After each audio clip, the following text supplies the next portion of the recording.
Shockwave executes a cold, brutal, and scientific approach to war. With logic dictating that he is the better choice, Shockwave has long and secretly sought to overthrow Megatron as leader of the Decepticons.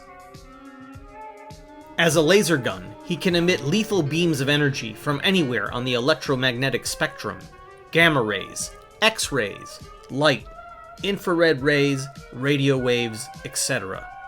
Able to fly in both laser gun or robot mode, Shockwave has a high fuel consumption rate, but he can be powered by nuclear sources. Unlike most other Transformers, he is not solely dependent on Energon. A master of logic and science, and second in might only to Megatron, Shockwave is often confounded by initiative and emotional thinking. One of the rare Transformer toys that didn't originate from Takar's Diaclone or Microchange lines, the original toy that became Shockwave was originally released by Toyco as Astro Magnum, transforming into a sci-fi blaster pistol. Both the original and Transformer releases featured lights and sound. I drove my parents up a wall with this thing. Despite appearing early in both the cartoon and comics, he was imported by Hasbro and released in the second wave of Transformers in 1985. Shockwave was featured throughout the first 2 seasons of the series, and when he was discontinued, he was planned to be killed off in 1986's Transformers the Movie, when the giant robot form of Unicron attacks planet Cybertron. However, his death was never included in the final film. Being most loyal to the planet Cybertron above all else, a story was planned for him in the 3rd season of the series. Defecting to the Autobots, he would help protect Cybertron from their mutual enemy, the Quintessons.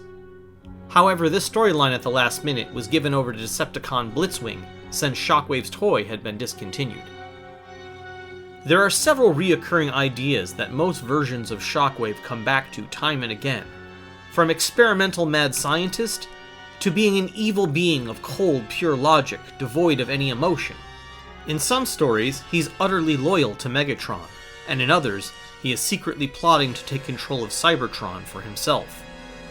From a senator punished for his corruption, to a Decepticon secret agent infiltrating Autobot High Command, there are no greater differences in Shockwave's various incarnations than the incredibly loyal one we see in the G1 cartoon, and the one from Marvel Comics that utterly crushes and overthrows Megatron.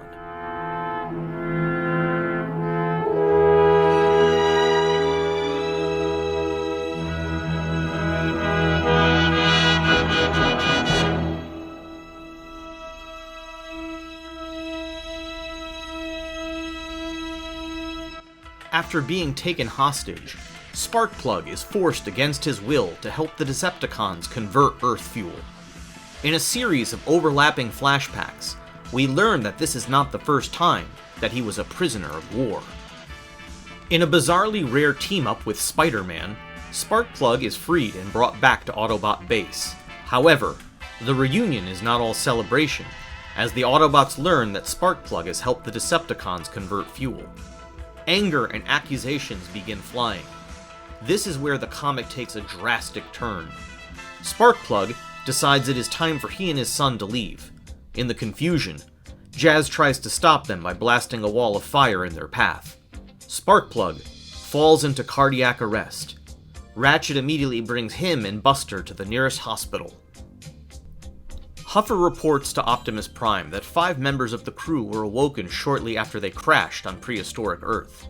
The Dinobots were activated to stop Shockwave. The battle ended with all of them being buried alive for several million years. Sending a probe to scout the situation, we learn that something has survived. Attack is imminent. Both Autobots and Decepticons fuel up for battle. The Decepticons strike the base as Sparkplug is taken into medical care. In a series of flashbacks, we learned in the war he used his time as a prisoner of war to sabotage enemy vehicles he was forced to repair, thus turning the tide in battle and leading to his own freedom. As the gruesome battle between robot warriors draws to a head, it becomes clear that there is something wrong with the Decepticons. Sparkplug has tricked them. Using a contaminated fuel source, the Decepticons malfunction, and lose the battle. The Autobots stand victorious, if only for a moment. A sudden blast renders all the Autobots inert. The true victor reveals himself. Shockwave is the last bot standing. That's where the original 4-part miniseries ended. It was a sellout hit, and it was months before they would return as a regular series. Upon its return, it became clear that things were about to change, as Shockwave began to take control of the Decepticons away from the wounded and belittled Megatron. This leads to one of the greatest hand-to-hand throwdowns in all of Transformers history. Megatron attacks Shockwave, despite his injuries. Shockwave logically uses this to his advantage, as he breaks and humiliates Megatron for all other Decepticons to see. The power struggle between the two was ongoing throughout the rest of the series. However, after a year of adventures involving Ratchet finding the Dinobots, and Buster gaining the power of the Matrix, Optimus Prime is fully restored and takes Shockwave to the fucking cleaners. Soon after, Megatron would make his triumphant return. Hey everyone, thank you for watching, and if you like these clips you can see them in their entirety in my full episodes of Leo Watches Transformers. I have episodes for all of Season 1, and plenty for Season 2, with more coming in the new year. Please like, share, and subscribe.